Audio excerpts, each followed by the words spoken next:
Entrevista Venevisión. Líder en opinión.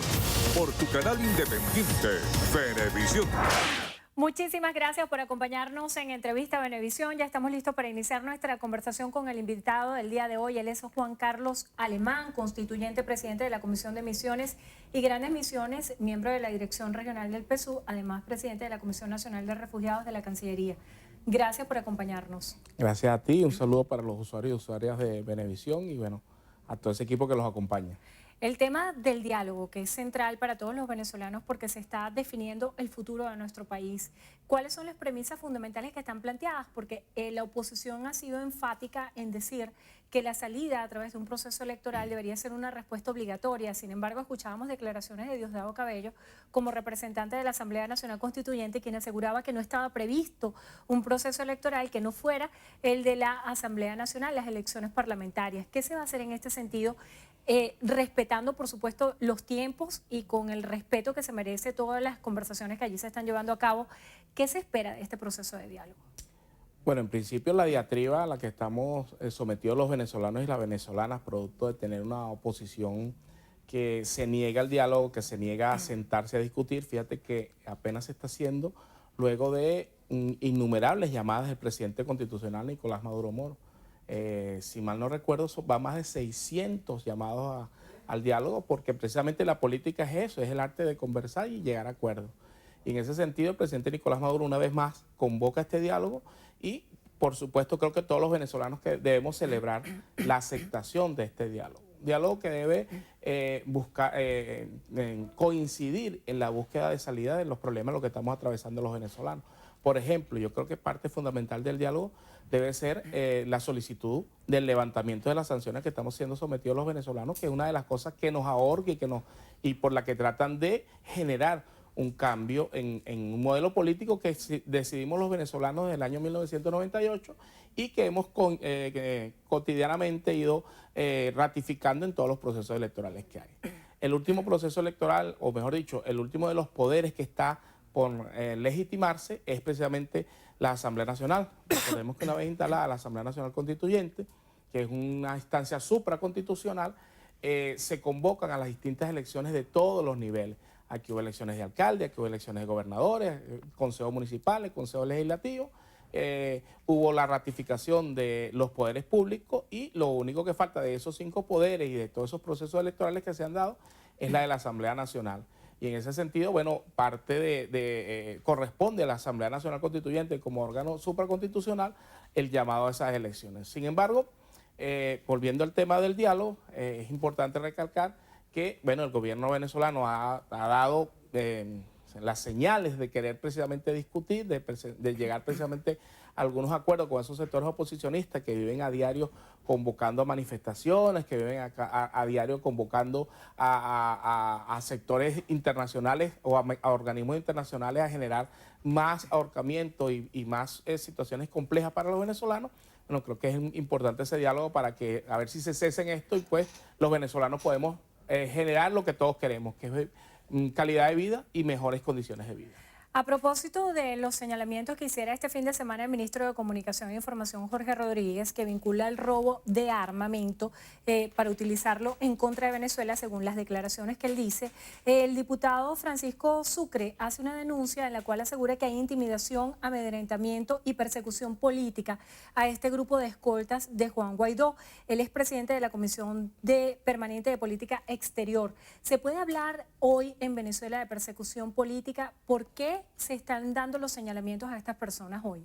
No, lo que podemos hablar en Venezuela es que no hay patente de corso absolutamente para nada. No hay ningún ciudadano aquí que esté protegido por ninguna ley para cometer delitos. Inclusive el artículo 200 de la Constitución, que es el que le da al diputado, al parlamentario, las prerrogativas de la inmunidad parlamentaria, bueno, eso es en el ejercicio de sus funciones. Y el ejercicio de sus funciones no son estar generando situaciones de conflicto, buscar armas para conspirar contra un gobierno legítimamente constituido y mucho menos utilizar a sus equipos de trabajo para generar situaciones de violencia. Es importante que el país lo sepa.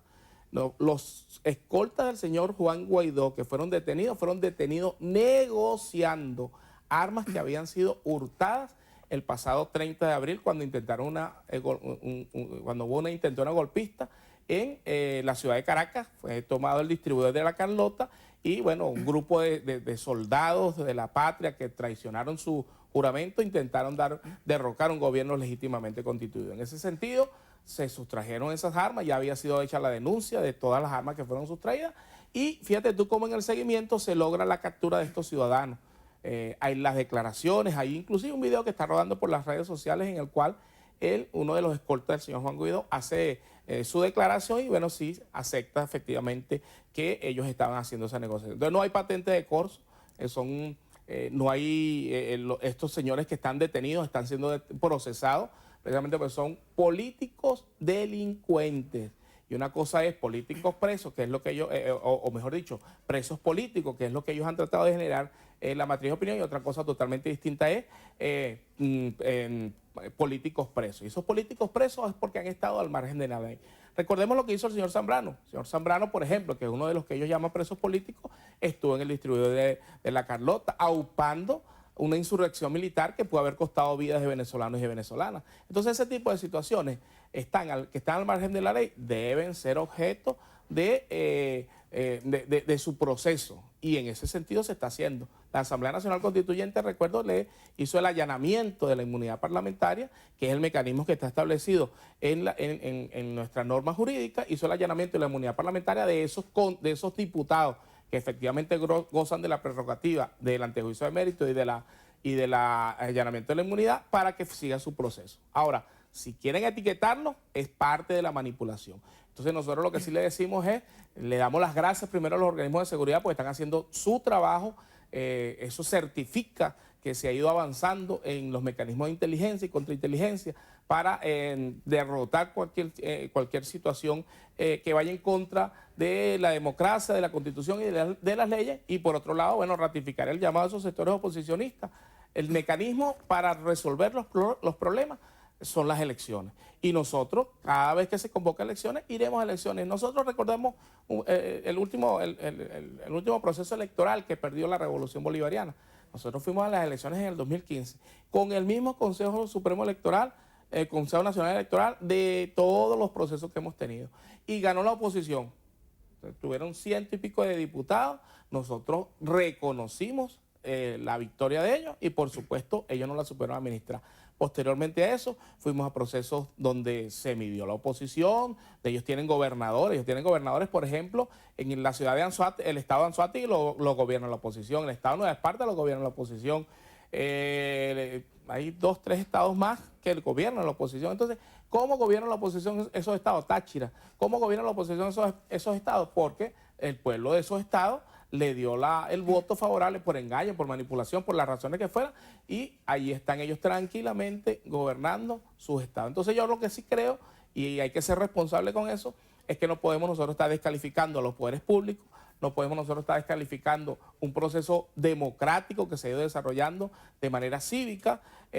Recordemos nosotros el proceso electoral de la Asamblea Nacional Constituyente. Fue un proceso en medio de una turbulencia como jamás había tenido el país. Y sin embargo, ¿qué hizo el pueblo venezolano? Salió cívica y pacíficamente a ejercer su derecho al voto. Porque eso está garantizado, porque es el ejercicio pleno de los derechos civiles de los ciudadanos. Así que nuestra convocatoria es a estos compañeros que están en la mesa de diálogo en Barbados, por supuesto los sectores de la revolución, insistir para que este otro grupo de señores que están en representación de los sectores oposicionistas reconozcan de una buena vez por todas que la vía es el proceso electoral. Pero el proceso electoral cuando corresponda, no violando lo que está establecido en la Constitución y las leyes. Alemán, usted también es presidente de la Comisión Nacional de Refugiados de la Cancillería. ¿De qué se ocupa? ¿Tienen alguna cifra en particular de los venezolanos que han salido de nuestro país en los últimos tiempos? Sí, fíjate, la Comisión Nacional de Refugiados es una instancia que está agregada al Ministerio del Poder Popular para Relaciones Interiores y Justicia, el Ministerio del Poder Popular para las Relaciones Exteriores, y su mecanismo fundamental o su objeto fundamental es la captación de aquellas personas que llegan a territorio venezolano con necesidad de protección internacional. En ese sentido, por supuesto, nos corresponde también eso se denomina, su abreviatura se denomina CONARE, y la CONARE existe en todos los países de la región, que son las par de la venezolana. En este caso, cuando hablamos tanto del éxodo de venezolanos, ¿llegan a Venezuela refugiados? Sí, por supuesto. ¿De qué países? Eso quería, hacia allá iba precisamente, porque nosotros tenemos que ver con el Alto Comisionado de Naciones Unidas para Refugiados. Ahí es donde nos encontramos, ahí es donde nos reunimos y cruzamos las cifras. Yo, por ejemplo, manejo la cifra de otras nacionalidades que llegan a territorio venezolano a solicitar refugio, protección internacional, y así sucesivamente cada país lo hace. ¿Cuál ha sido nuestra principal inquietud o nuestra principal reclamo que hemos estado haciendo tanto a organismos internacionales como a las CONARES, que son las pares nuestras en el resto de los países? La no manipulación. Porque una cosa es cuando una persona huye del territorio en el que vive por razones de persecución, por razones de que esté siendo objeto de discriminación por sexo, por raza, por religión. Y otra cosa muy distinta es cuando usted huye en la búsqueda de mejoras de oportunidades o de mejoras de vida. Ese es un migrante económico. En ese sentido, no podemos cruzar los términos de lo que es un migrante económico con un migrante, con un migrante que solicita refugio. Es así pues como nosotros hemos hecho la solicitud, porque el gobierno colombiano, por ejemplo, en este momento dice que tiene aproximadamente 1.400.000 venezolanos en su territorio. Nosotros le decimos, bueno, hay que demostrarlo, porque eso es matemáticamente imposible. Primero, no es el mejor destino para los venezolanos. Los venezolanos, por naturaleza, no nos gusta ir a sitios donde somos denigrados, donde somos humillados. Y Colombia, históricamente, ha tenido como que ese cierto rechazo hacia la migración venezolana. Hay como un recelo. En ese sentido, nosotros... ¿Ustedes manejan alguna cifra de la cantidad de venezolanos que ha salido del país? Bueno, por supuesto corresponde habría que clasificar los dos motivos, el que salió por razones económicas y el que salió por razones de solicitud de protección internacional. Esa solicitud de protección internacional nosotros la recibimos ahorita en el mes de octubre, nos corresponde en lo que se conoce como el ESCON, que es el Comité Ejecutivo de Naciones Unidas para Refugiados, corresponde a el organismo internacional, que es la ACNUR, entregarnos oficialmente cuáles son las cifras que dan cada uno de los gobiernos. Pero quería desmentir lo que dice el gobierno colombiano, porque el gobierno colombiano lo que hace es que fundamentalmente toma una migración histórica que se ha dado en ambos lados del territorio venezolano-colombiano, que es una migración de venezolanos que van en la mañana para allá, hacen compras, dan servicios y retornan en la tarde. Y simple y llanamente el gobierno colombiano lo que hace es que esas estadísticas migratorias las utiliza para solicitar recursos ante los organismos multilaterales. Entonces nosotros tenemos que desmentir eso, porque no está la migración de venezolanos en territorio colombiano. Por el contrario, nosotros estamos recibiendo en este momento informes donde se nos dice que en los próximos días, producto del conflicto interno que tiene Colombia, vamos a recibir una oleada de entre 500 y 800 colombianos que vienen a territorio venezolano huyendo de la violencia. Esos sí son personas con necesidad de protección internacional, porque vienen huyendo desde la violencia que existe allá. No vienen buscando mejoras económicas, vienen huyendo de la violencia. Muchísimas gracias por estar con nosotros hoy en Entrevista a Venevisión. Juan Carlos Alemán, constituyente, presidente de la Comisión de Misiones y Grandes Misiones, miembro de la Dirección Regional del PSUV, además presidente de la Comisión Nacional de Refugiados de la Cancillería. Gracias por habernos acompañado. Que tengan todos muy buenas tardes. Milagros. Gracias, Sandrina. Amigos, hasta aquí la presente emisión de Noticiero Venevisión. Recuerden, Noticiero Venevisión, Canal 4 Reporta. Ustedes deciden. A todos buenas tardes. Feliz inicio de semana.